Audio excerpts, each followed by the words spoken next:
está decidindo pela adesão a entender esse mundo em que estão entrando, que já entraram, né? E aí, como as mudanças são muitas e são diversas, e como a gente não prevê, incluir ali o transcendentais, para quem não está acostumado com a palavra, transcendental é aquilo que está fora da nossa esfera de conhecimento, do nosso pequeno universo, né? Então aquilo que está fora, e quando você começa a implantar o ciclo, você se sente um pouco assim. É um novo universo ali, você não sabe o que tem ali dentro, tem algumas coisas que são caixa preta, você tem que descobrir com o tempo. Tem uma série de mudanças que são necessárias para acontecer. E aí a minha ideia hoje não é nem trazer tantos números, mas trazer um pouco do relato dessas mudanças. Algumas são necessárias, algumas não são boas, mas no nosso caso, eu acho que não seria diferente com outras instituições, essas mudanças terminam sendo positivas, bastante positivas até. A nossa instituição está naquele rol de universidades novas, mas aí a gente precisa entender o que é essa tal universidade nova, porque eu acho que vocês tem muitos também que estão nessa situação. A minha universidade não é nova, a minha universidade foi criada em 67, pleno governo militar, aquele mesmo modelo que a de vocês foram criados, prédios distantes para as pessoas não se falarem, aquela mesma coisa. E obviamente que aqueles vícios daquela época se manifestam até hoje. Não são diferentes. E aí somente em 2005, ali nas vésperas de Reúne, que foi oficializado lá em 2007, é que a ESAN, então a ESAN, Escola Superior de Agricultura de Mossoró, se tornou o FES, Universidade Federal Rural do Semiárido. E aí quando as pessoas, peraí, o FES, olha aquelas novas, tá tudo bem, tá tudo novo, tudo zerado, mas não é assim. A coisa não é assim. Eu sei que algumas novas de vocês também não são assim. Era o campus avançado, não sei de quem, que agora virou uma universidade e tal, e era um campus que não tinha autonomia, não conseguia fazer as coisas, e agora você foi obrigado a resolver as coisas. Nós tínhamos essa autonomia, nós gozávamos dessa autonomia, entre aspas, algumas coisas como escola superior a universidade não podia fazer. Esse foi o grande motivador da mudança de escola superior para a universidade, que legalmente, junto ao MEC, existiam outras limitações administrativas. E aí, com a chegada do Reúne, sim, a universidade aí realmente tomou corpo, mudou o foco, que antes era um foco para a agricultura, e passou a ter uma outra visão, e passou a se colocar na posição de tentar aplicar o seu conhecimento dentro do semiárido, por isso está lá o nome semiárido, e não Mossoró, como era o nome antigo. Mas esse resquício do passado, eu coloquei ali militarismo, desculpe o exagero a questão ideológica, mas a gente sabe que tem muita coisa errada, feita na época, errada no ponto de vista nosso hoje, né? Que se mantém até hoje. Eu me lembro que quando eu entrei na universidade em 2004, o então fundador da ESAN ainda era vivo. E ele ia todos os dias na universidade. Ele era um mecenas ali na nossa região, uma família tradicional, política tradicional. E ele fundou a universidade, e todo mundo sabia isso, todo mundo reconhecia isso. Mas ele ia na universidade, parava o carro ali na porta da reitoria, e o reitor saía da sala dele, ia lá no carro, no sol quente, e dava a benção para o criador do então exame. Então, se você dizer que isso era uma coisa positiva e boa, a gente não pensa igual. O fato é que hoje a gente tem que viver com essa diferença, né? Sair daquela época e chegar a estar hoje, a querer estar no mesmo âmbito que as outras universidades, sem essas distorções políticas, sem coisas desse tipo. E, obviamente, quem teve que passar por uma série de evoluções, ainda estamos passando e ainda vamos passar por muitas. A gente não chegou onde a universidade imagina que tem que chegar ainda. E, obviamente, que já naquela época a gente identificava uma série de fraquezas. Em 2008, nossa história aqui com o CIG começa nessa época, 2008, e a gente tinha uma série de fraquezas. Por exemplo, em 2009 eu tinha 8 técnicos de TI para tudo. Segurança, desenvolvimento, rede, consertar o computador de fulano e tal, instalar o Office na máquina do reitor. Nós tínhamos 8 pessoas.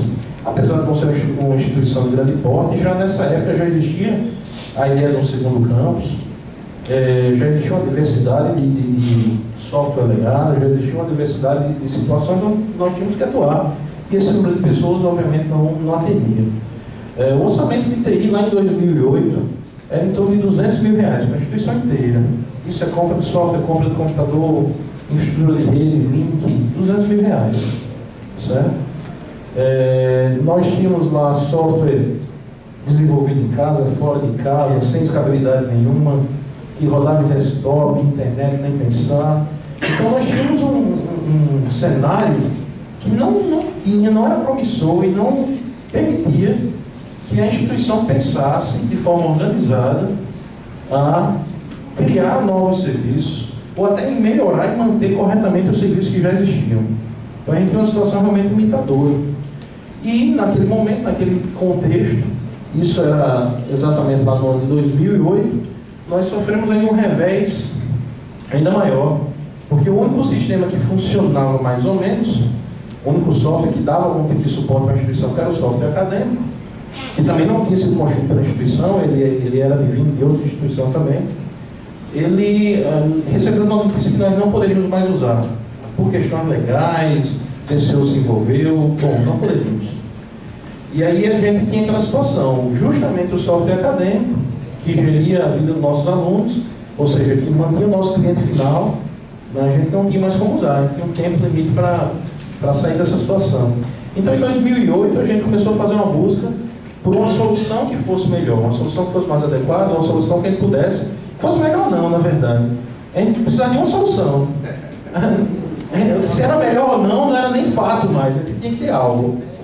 E nesse momento, nós fizemos uma busca Brasil afora. Inclusive, eu tive a oportunidade de visitar pessoalmente muitas instituições que já desenvolviam soluções e que já tinham um software razoavelmente maduro, alguns bastante maduros, e o Nordeste praticamente inteiro eu visitei, algumas instituições do Sul, as que eu não pude ir pessoalmente, eu recebi a amostra de software, eu recebi o usuário para ir lá verificar, e naquele momento a gente percebeu que se existia uma ferramenta realmente madura e que a gente poderia portar para a nossa instituição, era da UFRN. E eu creio que eu estivesse certo naquele momento, que metade das instituições que eu visitei naquela época agora estão aqui. Então eu acho que eu tive uma visão que não foi tão ruim assim. Mas a UFRN naquela época, a ideia de portar o produto que eles tinham para alguém não existia praticamente. Não existia um modelo, não sabia como isso ia acontecer. Se existia uma ideia, sim, existia uma ideia dentro da Sinfo de que esse software poderia sim ser usado por outras instituições. E a gente também tinha uma ideia de que sim, nós queríamos fazer esse uso. Então, a partir dessa conversa inicial, se surgiram diversos conceitos, inclusive o conceito primário de cooperação, que aí todas as vezes que eu ver que esse conceito primário de cooperação ele for mal usado, eu vou falar assim, porque tudo isso lá em 2008 surgiu com a ideia de que qualquer transferência de tecnologia deveria ser baseada em cooperação. A palavra sempre foi essa. E uma vez que a gente chegou a esse entendimento de que realmente era possível existir cooperação, que naquele momento nós éramos, a UFES era o elo fraco da cooperação, mas que a gente queria se estruturar para um dia virar um elo tão forte quanto, foi que se estabeleceu o que era técnico e se estabeleceu o que deveria ser em termos financeiros e tudo mais. Aí as esferas superiores da administração bancaram também a ideia, tanto no nosso lado como também na UFRN. Felizmente para as duas instituições naquela época, ambas as administrações superiores tinham o entendimento de que isso era possível, era viável, e isso aconteceu. Na virada lá de 2008 para 2009, celebrou-se uma parceria entre as duas instituições, do ponto de vista financeiro foi uma descentralização, com valores acordados lá entre os reitores, e, bom, tá feita a parceria. O que fazer agora? Nem nós, nem o UFRN sabíamos exatamente o que fazer. Vamos seguir alguns passos? Então a gente tomou alguns passos, a gente, em algum momento demos um passo para frente, dois para trás. Na foto, sabe aquele data center mal organizado que estava hoje de manhã, que o colega aqui do UFRN apresentou? Uma daquelas máquinas da Uma Preta era nossa. Estava lá ajudando a colaborar com a desorganização do pessoal. Porque no primeiro momento nós coletivamente pensamos, talvez seja melhor o sistema ficar hospedado na UFRN. Porque aqui eles têm geradores, tem uma mega infraestrutura, a gente não tem. Então eram modelos que a gente não sabia o que ia funcionar, eram alternativos. E aos poucos a gente foi vendo coisas que não iam dar certo mesmo, coisas que iam dar certo e tal. Mas o fato é que em 2009, nós preparamos os primeiros passos, que eu acho que foram essenciais, e esses sim eu acho que são importantes todo mundo seguir, eu não sei se todo mundo está seguindo. A gente entendeu que o meu pessoal do TI, pequeno como era, ele só poderia ajudar efetivamente a UFRN se tivesse conhecimento a respeito da ferramenta. Sem conhecimento da ferramenta, nós íamos virar clientes da UFRN. Eles iriam ser provedores de serviços, nós iríamos ser clientes, iríamos demandar solicitações, eles iriam responder essas solicitações, mas não era isso que ele queria parceria, ele queria cooperação. Eu só poderia cooperar se eu entendesse o que eu estava fazendo. Então ele passou aí o primeiro semestre de 2009 praticamente sem falar em sistema, sem falar em implantação. A gente falou em tecnologia, a gente forçamos o nosso pessoal a estudar essas tecnologias. O pessoal da UFRN foi extremamente solícito nesse sentido. Então fizemos visitas aqui, mandei técnico meu para passar uma semana aqui na UFRN, teve técnico da UFRN que passou uma semana lá para a gente. E aí finalmente quando a gente entendeu, estamos sabendo o que fazer. Vamos começar alguma coisa? Vamos. E aí, segundo semestre, a gente trabalhou na migração de dados. E que migração foi essa? Bom, eu tinha dito para vocês que o nosso sistema acadêmico estava fora de cogitação continuidade do uso, né? Então ele tinha que repor esse sistema acadêmico. E o que no primeiro momento pareceu uma decisão muito drástica e que tinha uma certa consequência negativa, depois se mostrou muito positivo, eu vou dizer para vocês por quê. Então em 2009, no segundo semestre de 2009, praticamente a gente passou migrando dados da graduação para que em 2010 o nosso aluno da graduação pudesse fazer matrícula pelo CIGAJA. E aí eu vi o pessoal do Ceará falando hoje de manhã, né? Está implantado, demorou quanto tempo para implantar? Aí tu falou assim, eu considero o tempo para implantar o tempo que o meu usuário demorou para usar tudo, né? O nosso foi rápido, porque o nosso usuário não usava nada. Do dia para a noite ele pode fazer matrícula online. Meu usuário tinha que ir para a instituição, chegar de 5 horas da manhã e fazer matrícula. Tinha venda de lugar na fila da matrícula lá. E agora, de um hoje para outro, o aluno pode fazer matrícula de casa pela internet.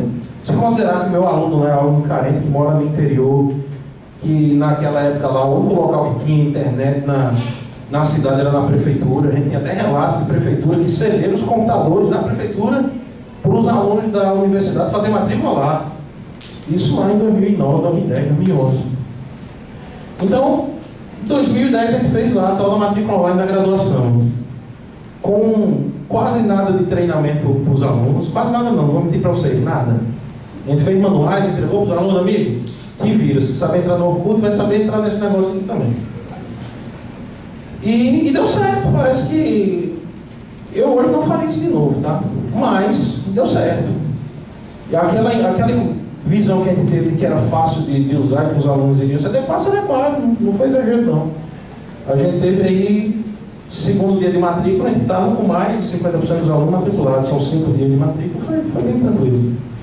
E aí depois disso, depois da graduação, que era o nosso grande problema, né, foi o que motivou a busca por uma nova solução, aí a gente teve tranquilidade para partir para outras situações. Em 2011 a gente montou toda a parte de pós-graduação, aí partimos já para a parte administrativa com o CIPAC, né, patrimônio, protocolo, almoxarifado, biblioteca foi implantada também aqui em 2011. Então, a gente teve, óbvio, diversas coisas aqui tiveram que acontecer, não foi nada simples de uma hora para outra não. Tem uns 3 ou 4 colegas aí de cabelo branco que devem lembrar de SAM e SAP, que tem protocolo, patrimônio aí. Nós usávamos ainda SAM e SAP, sei lá de quando era feito aquilo, mas a gente usava e aí a gente teve que migrar esse negócio. Tivemos esse mesmo problema que vocês estão tendo aqui, quem está implantando patrimônio almoxarifado, né? Eu vou montar um novo catálogo ou vou aproveitar o meu, né? A primeira ideia era aproveitar o nosso, mas depois a gente viu que realmente não valia a pena, montando um novo catálogo. Para nossa sorte, o Tribunal de Contas da União exigiu que a gente fizesse uma recontagem dos bens, a gente aproveitou essa recontagem para montar um novo catálogo, então foi um mal que veio para o bem. E em 2012 a gente resolveu finalmente mexer lá com o CIG-RH, parte de compras começou a ser implementada. 2013 a gente está trabalhando hoje já em pesquisa e extensão, que já até o final do ano deve estar tranquilo. Isso eu estou falando das questões principais, tá, gente? Tem outras tantas perfumarias aí que o sistema tem, que os sistemas têm. Algumas foram implantadas, outras não serão implantadas de jeito nenhum, que nós não temos motivação de utilizar. Mas todas essas dificuldades que vocês tiverem, migração de dados, como conversar o meu sistema antigo com o novo, como é que eles iam trabalhar simultaneamente, vai trabalhar simultaneamente, o acadêmico, por exemplo, a gente fez a matrícula online em 2010, a gente passou quase um ano, o pessoal trabalhando nos dois sistemas, e até hoje, 4 anos depois, eu continuo tendo o meu sistema antigo lá para consulta, da mesma forma que o pessoal do Ceará fez. Porque, de vez em quando, o pessoal, rapaz, teve um aluno que não migrou, vamos ver como é que é isso. Então, isso acontece e vai acontecer. É natural. Hoje, um cenário bem realista da nossa implantação é mais ou menos esse. SIGA A, isso eu estou considerando todos os módulos, todas as funcionalidades, tá? SIGA A a gente tem em torno de 39%, 40% implantado, plenamente implantado, em uso, todo mundo usando. 11% em andamento, 30% vai para ações futuras e 20% que não vai ser implantado mesmo. Porque a regra do negócio é muito diferente, ou porque é algo que a gente não vai ser útil para a gente. Cleber, mas 39% só? Bom, com esses 39% aqui eu tenho todos os meus alunos de graduação, pós-graduação, Espírito Santo, Laço Senso, todo mundo no sistema, todo mundo usando, matrícula online, criação de turmas no sistema. Essa parte que está faltando aqui, gente, é perfumaria. O módulo de monitoria está nesse aqui no que nós não vamos instalar. A regra do negócio do SIGA é tão diferente da nossa, que a gente vai ter que fazer uma coisa diferente. Do jeito que está, a gente não vai usar. Mas esses 39% aqui, que a gente considera os 39% aqui, é o que garante hoje a universidade já funcionar com qualidade. É o que garante o nosso usuário já ter reclamações a fazer em redes sociais, é o que garante o meu usuário ficar chateado quando cai a energia 5 minutos. Então isso já faz a minha instituição funcionar. CIPAC, a gente tem um pouco mais, 44% e 4% em implantação, 48% para implantação futura. Muito pouca coisa que não vai fazer. Nesse pouca coisa que não vai fazer está, por exemplo, transportes. O sistema que tem hoje de transportes eu considero extremamente superior em detalhamento, em uma série de coisas, ao que está lá no cigarro. Então, nunca a gente vai usar aquele módulo do jeito que está lá. Então, também tem uma partezinha lá. E o SIG-RH, que tem um monte aqui em implantação futura, e aí é onde eu discordo de uma das estratégias de implantação que a maior parte de vocês está adotando. SIG-RH, eu acho que o pessoal da BIM, se não me engano, falou que deu muita visibilidade interna lá para eles. Eu acho que sim, naquele caso sim. Porque o cliente final deles é o usuário lá, é o servidor. Na nossa instituição, nosso cliente é o aluno. SIG-RH não aparece para o aluno. SIG-RH sequer aparece para o servidor, porque ele tem um CIAP, ele já faz isso há anos. Ele faz férias lá. Então, instalar férias no SIG-RH não muda a instituição. Não faz a instituição querer o sistema, não faz a instituição comprar o sistema e não é nada. SIG-RH, você puxa a fita espelho e pronto, está feito férias. Qual é o mistério disso? Então, o módulo que a gente está menos preocupado em mexer nesse momento é o SIG-RH. Tem outros motivos também. Com aquela mudança de IESAM, o FESA, eu acho que o pessoal que é novo, que não é novo também vai ter esse problema. Eu ainda tenho hoje aposentado, que é vinculado à nossa instituição hoje, mas lá no CIAP continua ainda sendo vinculado à antiga ESAM. Está na nossa folha, mas o nome lá está diferente. Então tem acertos ainda a fazer com o CIAP. Esses acertos nem sempre são fáceis de fazer. Algumas coisas são bem burocráticas, a criação de novos setores lá é um negócio meio chato. Então, não estou muito preocupado com isso aqui não. Então, tem coisas aqui que são importantes. Ponto eletrônico, por exemplo, que eu perguntei ontem até para a pró-reitora, ela disse que estava redondinho, muito embora o pessoal técnico me diga que não está redondinho. É uma das coisas que a gente quer implantar. A gente precisa implantar. As instituições, vocês devem também estar recebendo cobrança de cobrar a civilidade dos seus servidores, né? E o ponto eletrônico é uma delas. E a ferramenta aqui é boa, é bacana, prevê a questão biométrica, prevê a chefia autorizada, prevê muita coisa boa. A gente quer ver esse módulo funcionando, está aqui nesse bolão de 85% aqui, tá, gente? Mas, bom, o SIGA, a gente tinha a necessidade, né? O principal motivo, um dos principais motivos da gente ter começado pelo SIGA foi esse aqui, aprendizado aqui. Era uma ferramenta que iria atender a minha instituição, mas queria fazer a minha equipe aprender. SIG-RH não faz minha equipe aprender nada. SIGA faz. Então a minha equipe pode aprender com isso aqui. Eu estava gerando um serviço direto para o meu cliente final. Então o meu aluno viu o resultado, o meu professor viu o resultado. E ficaram contentes, ficaram chateados, tiveram críticas conjuntivas, outras nem tanto. Mas eu dei visibilidade, sim. Nesse caso eu dei visibilidade para quem estava fazendo, né? Então todo mundo percebeu as mudanças. O meu aluno deixou de ter que vir, chegar numa fila de 5 horas da manhã e pode fazer matrícula da casa dele. Ele deixou para um cidadão que mora lá no interiorzinho do Rio Grande do Norte, que ia gastar R$50 de passagem para ir a Mossoró e voltar, e o pai dele é agricultor, não tem nem R$50 para pôr comida em casa. Isso é uma mudança que vocês não têm ideia do tamanho. Eu tenho alunos lá na Vila Acadêmica que passam um ano inteiro morando na vila, não vai visitar os pais, que não tem dinheiro para comprar uma passagem para andar 50 quilômetros dentro do estado. Para esse cara eu fiz diferença.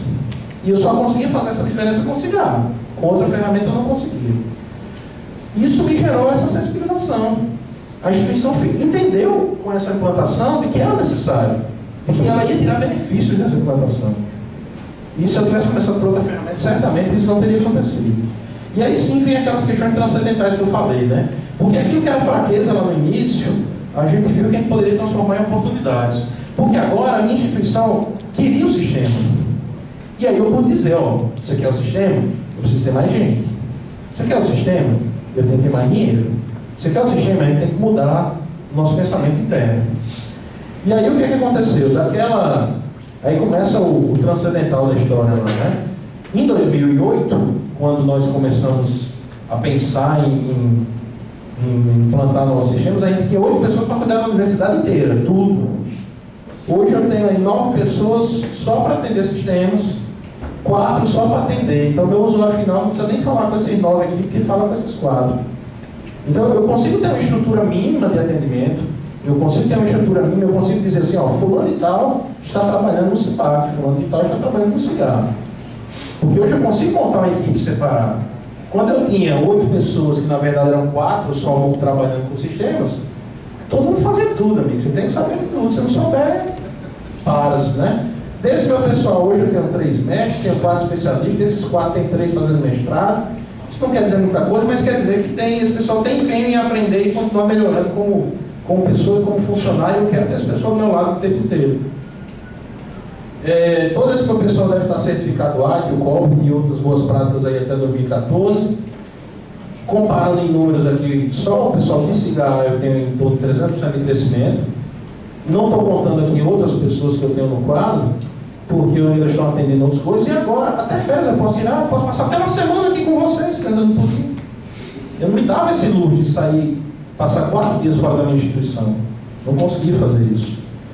Então hoje nós temos aí no quadro 20 e poucas pessoas, 22 pessoas. Obviamente nem todas estão mexendo com sistemas, mas eu consigo segmentar, eu consigo dizer, olha, esses 4 aqui vão ficar com manutenção, esses 3 vão ficar com rede, eu tenho 9 com sistema. Consigo fazer isso. Quadro de estagiário, que antes a gente também não tinha, hoje a gente tem aí 7 estagiários, 3 só com atendimento. Até o problema de saída de gente, a gente está passando a ter, estão virando uma universidade grande. A gente tem gente que passa um concurso com 2 meses e sai da instituição. Até isso a gente está tendo agora. Mas o fato é que eu consegui ter. Se vocês observarem aqui, que eu tinha em 2008 para 2009 uma situação estagnada, né? Ó, meu número de servidores não caiu, não cresceu. Aqui em 2004 era eu, viu? Aí, a gente aqui tem uma situação estagnada.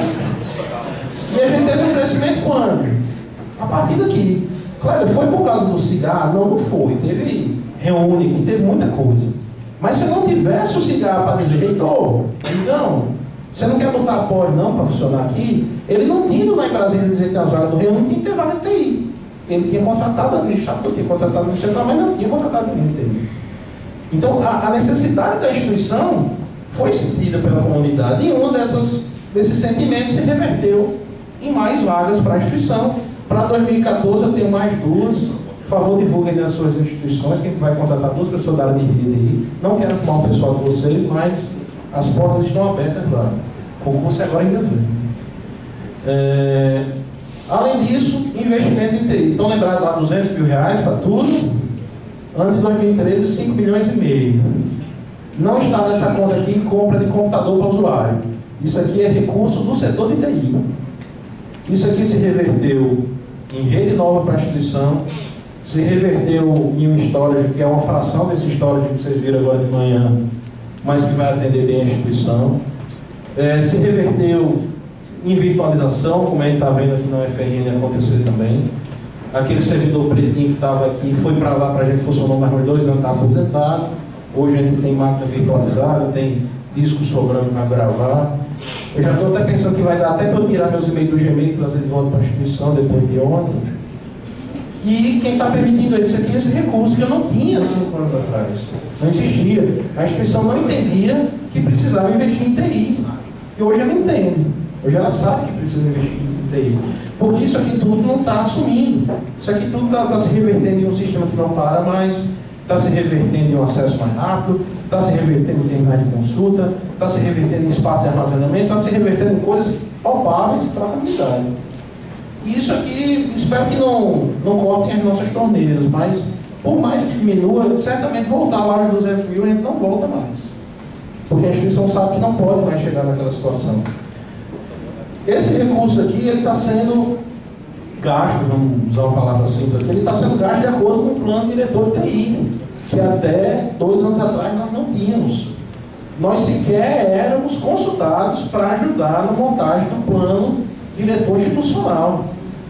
Chegava lá o plano diretor institucional, vocês têm que fazer um novo portal, um novo não sei o quê. A gente nem sabia o que era isso, quem tinha decidido isso. Hoje em dia existe um plano diretor de TI, esse orçamento está todo colocado lá, praticamente todo esse recurso que foi planejado para 2013 vai ser executado. O que não foi, vai ser executado em 2014, que já foi licitado, só está faltando entregar. Então, e sob o controle da instituição. Não é mais aquela coisa que um gestor, alguém lá, sei lá, decidiu e mandou ela abaixo. Agora somos nós que planejamos esse recurso. E do ponto de vista de serviços, agora a gente fala web o tempo inteiro, não tenho mais aqueles sistemas antigos legados, porque o que tinha que ser migrado já foi migrado. Hoje em dia eu posso pensar em segurança, coisa que antigamente eu não podia pensar. Hoje em dia eu posso pensar em infraestrutura corretamente, eu posso pensar em ter rede sem fio no campus inteiro, eu posso pensar em ter computadores lá na Vila Acadêmica, eu posso pensar em ter terminais de consulta, eu posso pensar naquilo que é trivial, naquilo que é bobo, mas que as pessoas esperam. E que quando elas chegam lá na minha universidade, o que eu mais escuto é não, porque lá na USP tem. Porque lá na USP, não sei o que lá, USP, só dá uma bomba lá na USP. Mas é o que se espera, as pessoas esperam isso. Hoje em todo canto você tem um toque, em todo canto você tem uma rede sem fio. Por que eu não posso ir lá na universidade? Hoje eu posso. Hoje eu tenho condição de fazer isso. Então todas essas mudanças, gente, foram decorrentes, óbvio, no contexto histórico aí, teve Rony no meio, teve muita coisa, mas foi decorrente da instituição, das pessoas que fazem a instituição, entender que precisava ter uma boa infraestrutura de TI. E para ter essa boa infraestrutura de TI, tinha que ter gente, tinha que ter recursos, tinha que ter dinheiro, e aí são essas as tais mudanças transcendentais que eu citei. Porque a gente foi muito além de simplesmente adotar um sistema novo. Hoje eu tenho pessoal capacitado, hoje eu tenho pessoal, se qualquer um de vocês precisar de gente para migrar dado de cigarro, de cipaco, o que for, entre em contato com a gente, paga a diária dos caras, que eles vão lá e vão ajudar. Uma coisa que eu tenho conversado aí com o pessoal, e eu continuo insistindo nisso,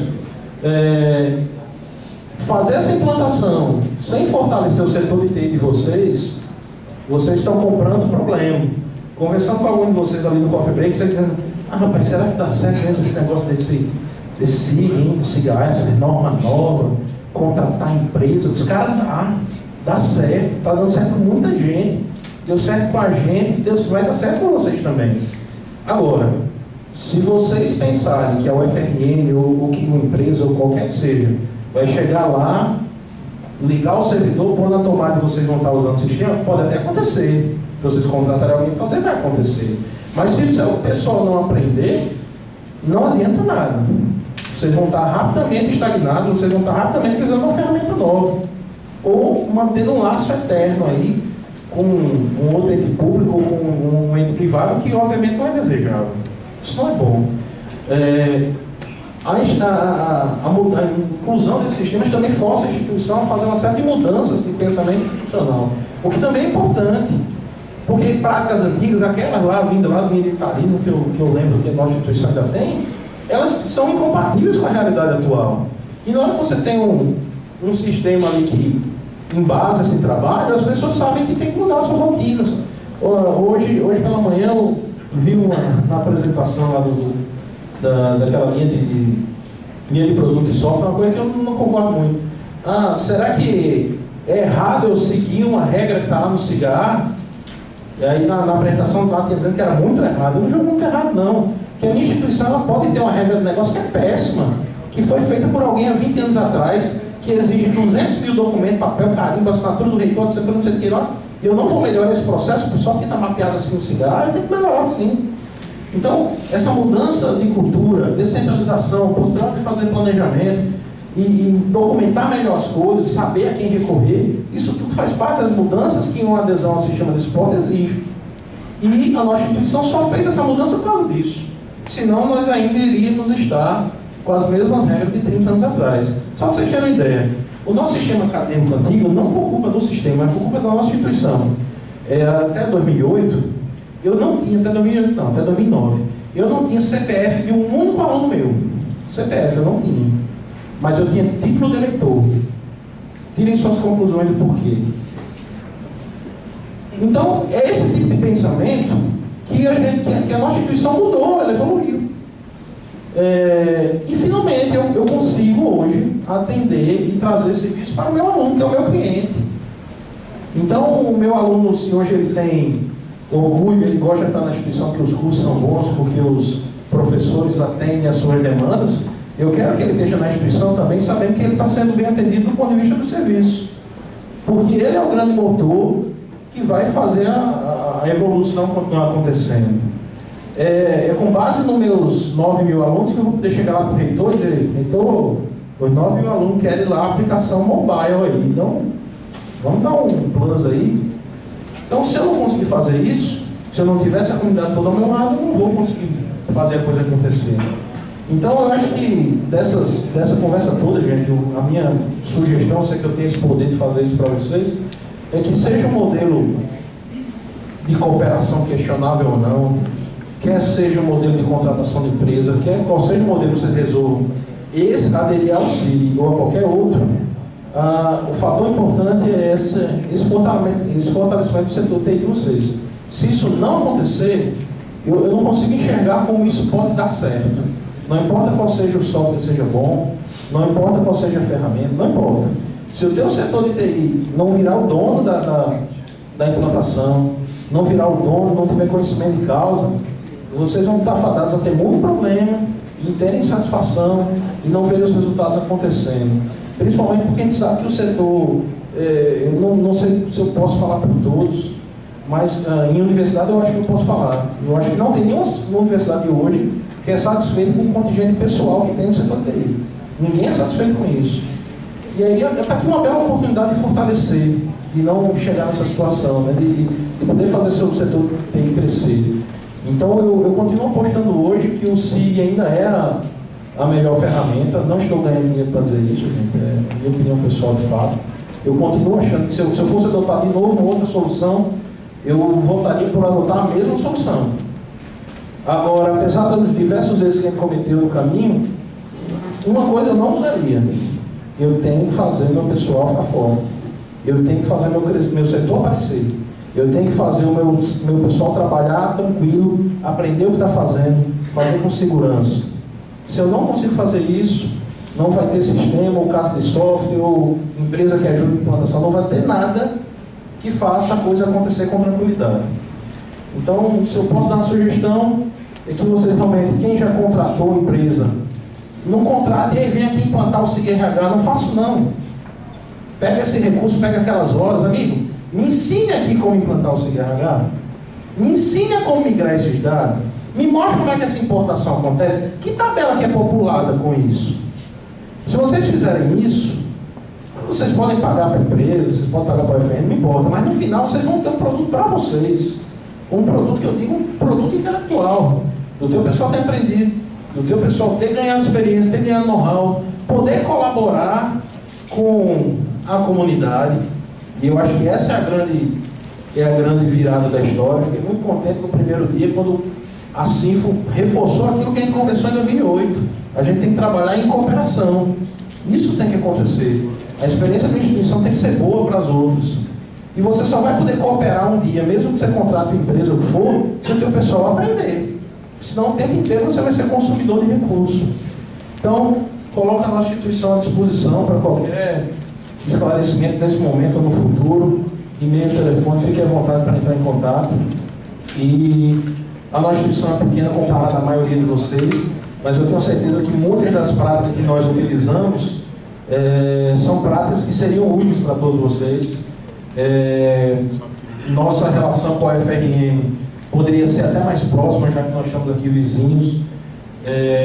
Me culpo também nesse sentido de não ser, mas eu acho que parte de uma situação onde chega um momento com tantas instituições, com esses dois ciclos aqui sendo tão grandes, a gente não pode mais viver isoladamente e só se ver de ano em ano e criticar uns aos outros e ficar perguntando se dá certo ou se não dá. Eu acho que chegou a hora da gente realmente colaborar, concordando ou não com o normativo 5 de 2013, concordando ou não com os formatos, a coisa tem que mudar e tem que partir da gente. Eu não posso querer só o cubo de gelo no iceberg, não. Eu tenho que ser mais nessa história aí. Ok? Muito obrigado pela atenção de vocês e coloco aqui à disposição.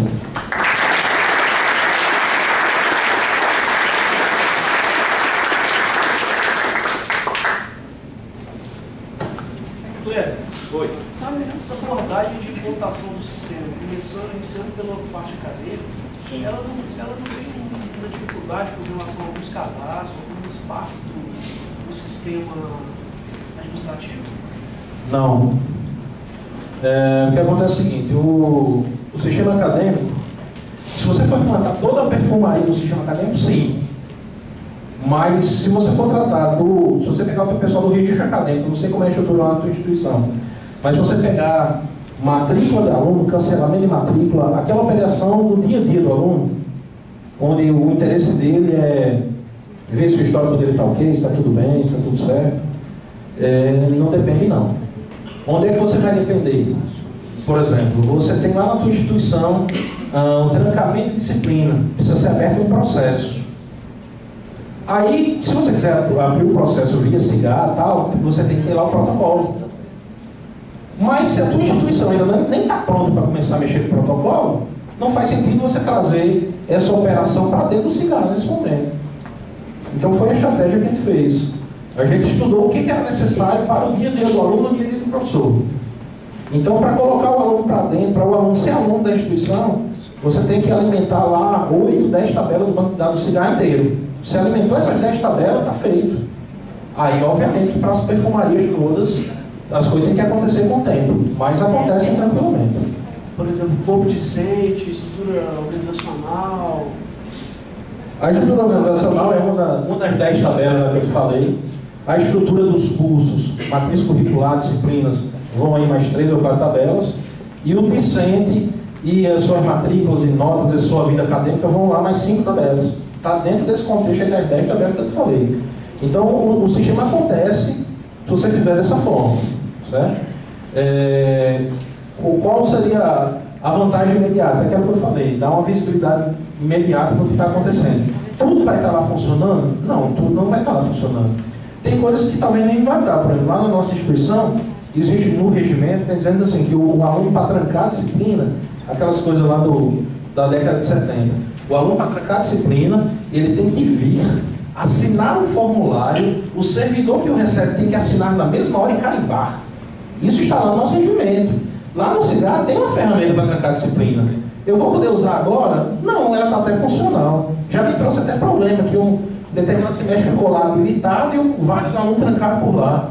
E a gente teve que chamar o aluno, fazer diferente. Me trouxe até problema. Mas eu não trouxe aquela atividade que é feita ainda hoje na instituição para dentro do sistema, porque ela não é adequada para a minha realidade. Agora, a atividade acadêmica em si, são essas 10 tabelas que eu falei. Não tem mistério além disso, não. Isso tanto para pós como para graduação. Bem claro. Talvez uma das dúvidas lá do rapaz aí é em relação ao que ele falou do corpo docente, né? Eu acho assim, eu acho que a dúvida dele é de como... Oi. Uma das dúvidas dele seria em como seria o corpo docente nas tabelas, né? Mas aí tinha a questão da fita espelho, que deixaria o mínimo funcional, né? Para, tipo, por ponto da fita espelho, tem um corpo docente lá, e aí a partir daí tu vai trabalhar direto no cigarro. Eu acho que foi, eu não estava na época na instituição, mas eu acho que foi o que foi feito lá. Foi algo técnico nosso aqui, o pessoal da frente também, então, obrigado pela ajuda. Aquela porcentagem ali que foi implantado, que está sendo implantado, é baseado em quantos, a quantidade de módulos, por quantidade? É bem parecido com a quantidade de módulos, tá? Por isso que você diz assim, peraí, o cigarro só tem 39% e está tão funcional assim, tá, porque os módulos, graduação, pós-graduação, que é o que fazem, é o que rege a parte mais macro do recurso, está lá feito. O que é isso aqui que está faltando? É a monitoria, é um trancamento, são aquelas coisas mais secundárias, é baseado na quantidade de módulos.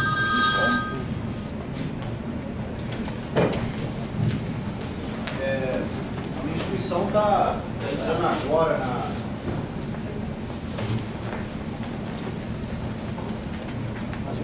Oi, boa tarde. A minha instituição está aderindo agora à rede, talvez a gente seja a mais nova ou uma das mais novas.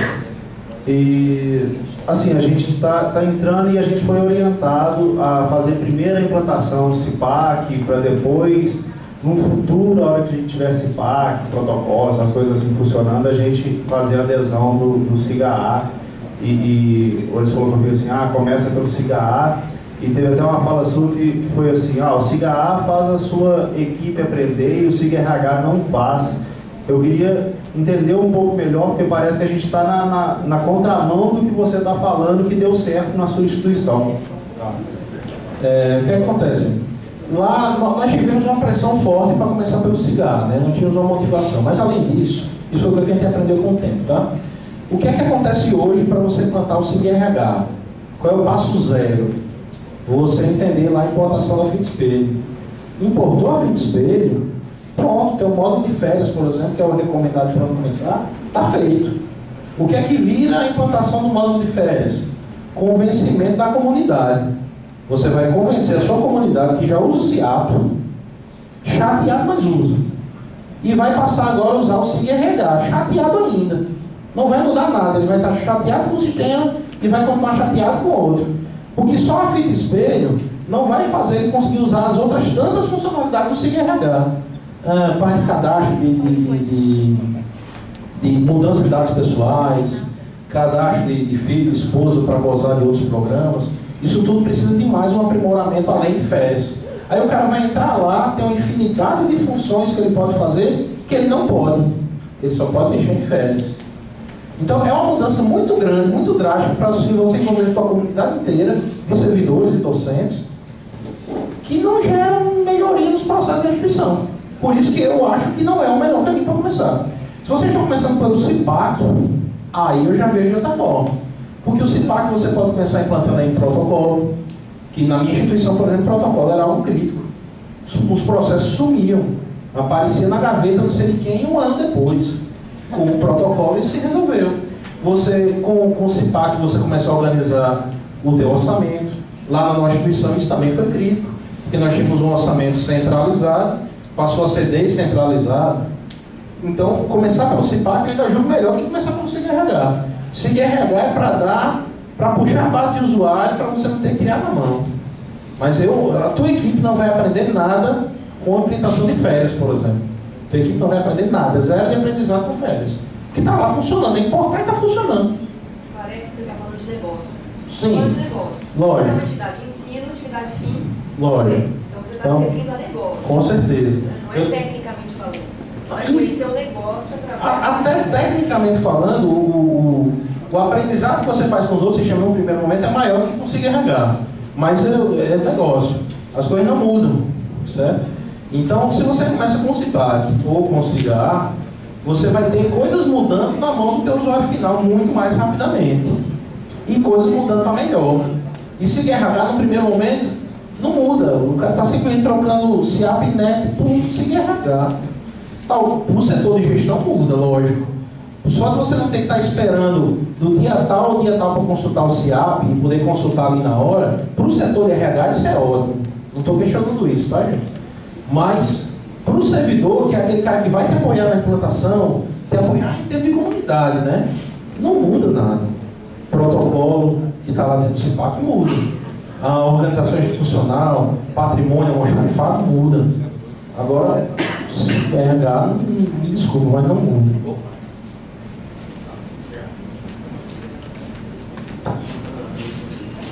Tranquilo, gente? Deixa eu só dar uma... Agora sim, por exemplo, pessoal, INSS, ABIN, eu acho que aí sim faz uma grande diferença. Porque eu acho que você tem uma mudança drástica, porque tem o usuário final é aquele. Uma outra maneira de ver também, Cléber, uma abordagem que é mais ou menos a que nós vamos seguir também lá no NJ. A questão do RH tem outro aspecto que ainda não foi abordado aqui, e é por um número que nós vimos comparando o FRN conosco, né? Porque quantas pessoas tinham antes para trabalhar só o processo do RH e quantas tem hoje em função do sistema, do ponto de vista de negócio, significa que implantar o RH, você vai liberar muita gente para as demais áreas. Talvez seja mais vantajoso que fazer um concurso.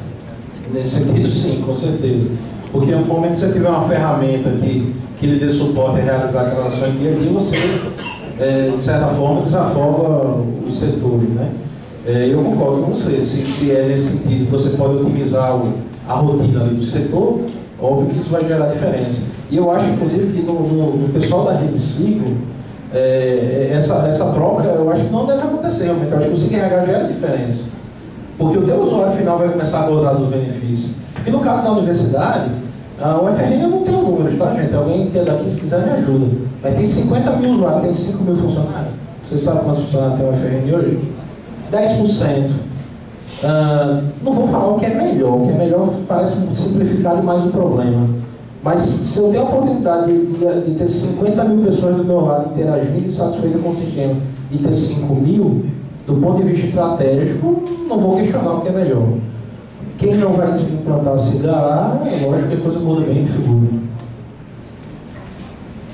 Tranquilo, gente? Obrigado. Só deixar lembrando aí a vocês que informática é algo que não é exato. Vocês estudaram errado. Informática é algo esotérico. Tem que ter fé, tem que torcer, tem que consultar os deuses ou a crença que vocês têm para a coisa acontecer. Mas se a gente consegue dar os passos com o crescimento real das pessoas e dos setores, a coisa consegue acontecer e acontece bem. Obrigado novamente, fico à disposição.